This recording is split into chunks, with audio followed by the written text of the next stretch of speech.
பாண்டியன் ஸ்டோர்ஸ்ல இன்னைக்கான ப்ரமோ என்னன்னு பார்க்கலாம். பணத்த குடுத்துட்டு போனவங்க பாண்டியன வெளியில பார்க்குறாங்க. வழியில பார்த்துட்டு, "என்ன பாண்டியா பணத்த குடுத்தாங்களா?" அப்படின்னு சொல்லிட்டு கேட்குறாங்க. "என்ன பணம்?" அப்படின்னு சொல்லிட்டு சொல்றாங்க. "நான் உனக்கு குடுக்க வேண்டிய ரூ. 10,000 பணத்த அன்னைக்கு கடையில இருக்கிறவங்க கிட்ட வந்து குடுத்துட்டு போனேனே" அப்படின்னு சொல்லிட்டு சொல்றாங்க. "அப்படியா? சரி நான் வாங்கிக்கிறேங்க" அப்படின்னு சொல்லிட்டு சொல்றாங்க. குடுத்து 2 நாள் ஆகுது. யாருமே என்கிட்ட பணத்த குடுக்கல. ஒருவேள பழனிக்கிட்ட தான் குடுத்துருப்பாங்களோ அப்படின்னு சொல்லிட்டு பாண்டியன் நெனச்சுக்கிறாங்க.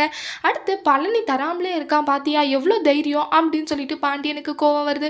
வீட்டுக்கு போனதுமே பழனி 10,000 பணத்தை கொடு அப்படின்னு சொல்லிட்டு கேட்குறாங்க.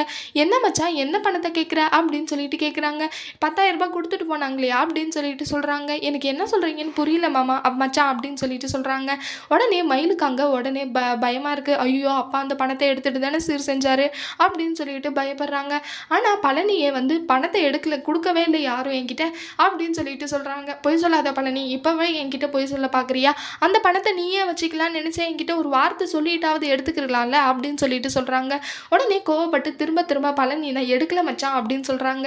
இருந்தாலுமே நீ தான் எடுத்திருப்பேன்னு சொல்லிட்டு பழனியை போட்டு அடிச்சிடுறாங்க பாண்டியன். பழனியை பாண்டியன் அடிச்சதுனால பழனிக்கு கோவம் வந்து வீட்டை விட்டு போயிடுவாங்களா இல்லை என்ன நடக்க போகுதுன்னு சொல்லிட்டு வரப்போகிற ப்ரமோல பார்க்கலாம். இந்த வீடியோ பிடிச்சிருந்தா லைக் பண்ணுங்க. பாய்.